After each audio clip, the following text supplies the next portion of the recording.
السلام علیکم ورحمۃ اللہ وبرکاتہ۔ آپ کا استقبال ہے غوث شیخ ٹی وی یوٹیوب چینل میں۔ آپ حضرات کی خدمت میں ایک درخواست ہے کہ جو لوگ ابھی تک ہمارے اس چینل کو سبسکرائب نہیں کیے تو اسلامی معلومات، اصلاحی بیانات اور دینی مسائل کے جاننے کے لیے سب سے پہلے ہمارے اس چینل کو سبسکرائب کریں اور ثواب کی نیت سے دوسروں کو شیئر کریں اور ہماری ہمت افزائی کے لیے لائک اور کامنٹ ضرور کریں۔ بزرگان محترم، عزیزان ملت، نوجوانان اسلام اور میری دینی و اسلامی ماں اور بہنوں، آج ہماری گفتگو کا عنوان ہے اسلام میں عصبیت کی مذمت اور ہمارا معاشرہ۔ عصبیت کے معنی ہی ظلم اور زبردستی میں اپنی قوم کی حمایت کرنا اور مدد کرنا۔ چنانچہ ابو داود میں حضرت واصلہ بن اسقا رضی اللہ تعالی عنہ کی روایت ہے۔ حضرت واصلہ بن اسقا رضی اللہ تعالی عنہ فرماتے ہیں کہ میں نے رسول اللہ صلی اللہ علیہ وسلم سے پوچھا، یا رسول اللہ مل عصبیہ، اے اللہ کے رسول عصبیت کس کو کہتے ہیں؟ رسول اللہ صلی اللہ علیہ وسلم نے ارشاد فرمایا، ان تعین قومک علی الظلم۔ عصبیت یہ ہے کہ تم ظلم پر اپنی قوم کی حمایت اور مدد کرے۔ دوسری روایت مسند احمد اور ابن ماجہ میں حضرت عبادہ ابن کثیر شامی کی ہے۔ حضرت عبادہ ابن کثیر شامی فلسطین کے ہیں۔ وہ اپنے ہی قبیلے کی ایک خاتون نسیلہ سے روایت کرتے ہیں کہ حضرت نسیلہ فرماتی ہیں، میں نے اپنے والد صاحب کو یہ کہتے ہوئے سنا کہ میرے والد صاحب کہا کرتے تھے کہ میں نے رسول اللہ صلی اللہ علیہ وسلم سے پوچھا، یا رسول اللہ من العصبیت ان یحب الرجل قومہ، اے اللہ کے رسول کیا عصبیت آدمی کا اپنی قوم سے محبت کرنے کا نام ہے؟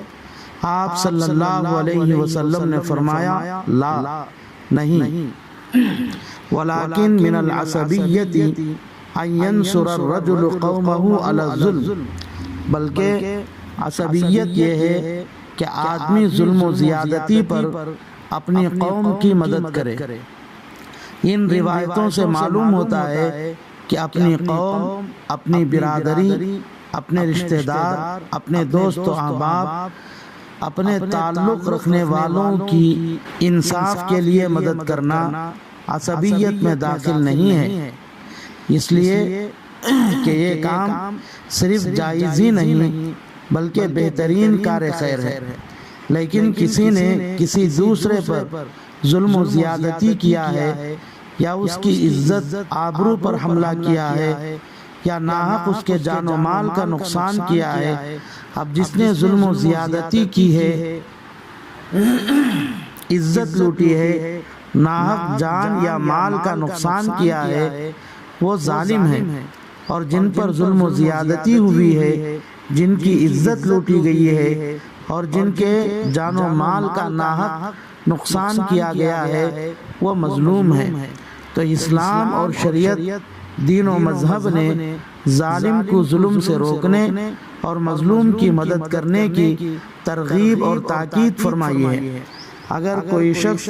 اسلام کی تعلیمات کے خلاف مظلوم کی مدد کرنے کے بجائے چونکہ ظلم کرنے والا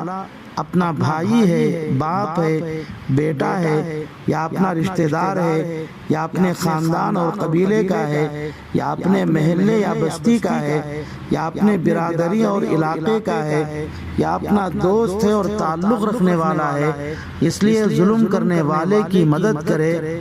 تو یہی عصبیت ہے۔ عصبیت اختیار کرنا بہت بری چیز ہے، اسی لیے اسلام میں عصبیت کو ناپسند کیا گیا ہے۔ اس کے باوجود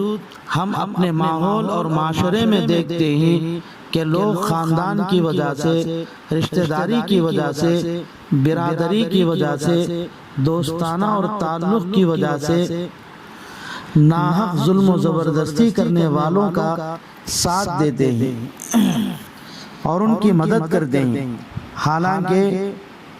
مظلوم پرایا ہونے کی وجہ سے، غیر ہونے کی وجہ سے، غریب ہونے کی وجہ سے یا کمزور ہونے کی وجہ سے اس کے انصاف پر رہنے کے باوجود اس کی مدد نہیں کرتے۔ ایسے ناحق عصبیت کی وجہ سے مظلوموں کو چھوڑ کر ظالموں کی مدد کرنے والوں کو اللہ سے ڈرنے کی ضرورت ہے، کیونکہ رسول اللہ صلی اللہ علیہ وسلم نے عصبیت کی بنیاد پر ظالم کی مدد کرنے والوں کو اس اونٹ کے ساتھ تشبیہ دی ہے جو کنویں میں گر جائے اور لوگ اس اونٹ کی دم پکڑ کر باہر نکالنے کی کوشش کرتے ہو، یعنی جس طرح اونٹ کنویں میں گر جائے تو اب وہ ہلاک ہو جاتا ہے کیونکہ بظاہر اب اس اونٹ کو نکالنا مشکل ہے، اسی طرح جو شخص اپنی قوم کا یا برادری کا آدمی ظلم زیادتی کرنے کے باوجود اس کی طرفداری کرنے والا، اس کی مدد کرنے والا آدمی بھی روحانی اعتبار سے ہلاک اور برباد ہو جاتا ہے، کیونکہ وہ اپنی قوم کی ناحق طرفداری کر کے اس کے ظلم میں شریک ہو گیا ہے۔ قیامت کے دن اس ظالم کا ساتھ دینے کی سزا اس کو ضرور ملے گی۔ بعض روایتوں میں رسول اللہ صلی اللہ علیہ وسلم نے ظلم میں اپنی قوم کی مدد کرنے والے کو یا ظلم میں اپنی قوم کی مدد کرنے کی طرف دعوت دینے والے کو اپنے سے اور اہل ملت سے خارج بتلایا ہے۔ چنانچہ ابو داؤد شریف میں حضرت جبیر بن مطعم رضی اللہ تعالی عنہ کی روایت ہے، فرمایا رسول خدا صلی اللہ علیہ وسلم نے لیس منا من دعا الی عصبیت، وہ آدمی ہم میں سے نہیں ہے جو عصبیت کی طرف بلائے، ولیس منا من مات علی عصبیت، اسی طرح ہم میں سے نہیں ہے وہ آدمی جو عصبیت پر مرے۔ رسول اللہ صلی اللہ علیہ وسلم نے جس آدمی کو قوم و ملت سے کٹا ہوا قرار دے اس سے زیادہ بد نصیب کون ہوگا، اور اس کے ہلاک و برباد ہونے میں شک و شبہ کی گنجائش کہاں ہوگی۔ اس لیے ہر صاحب ایمان مسلمان کی خیر و عافیت اور بھلائی اسی میں ہے کہ وہ عصبیت چھوڑ دے، اپنی قوم، برادری، رشتہ داری اور تعلق کی وجہ سے اندھی محبت میں آ کر ظلم و زیادتی میں ان کا ساتھ نہ دے، بلکہ ہر حال میں انصاف کا ساتھ دے، مظلوم کی مدد کرے تاکہ دنیا سے ظلم ختم ہو، انصاف قائم ہو۔ رسول اللہ صلی اللہ علیہ وسلم نے اپنی قوم، برادری، رشتہ داروں، دوست و احباب کو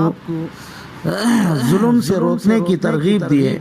چنانچہ ابو داؤد شریف میں سراقہ بن مالک کی روایت ہے، حضرت سراقہ رضی اللہ تعالیٰ عنہ فرماتے ہیں کہ رسول اللہ صلی اللہ علیہ وسلم نے ہمیں خطبہ دیتے ہوئے ارشاد فرمایا، خیرکم المدافع عن عشیرتہ ما لم یأسم،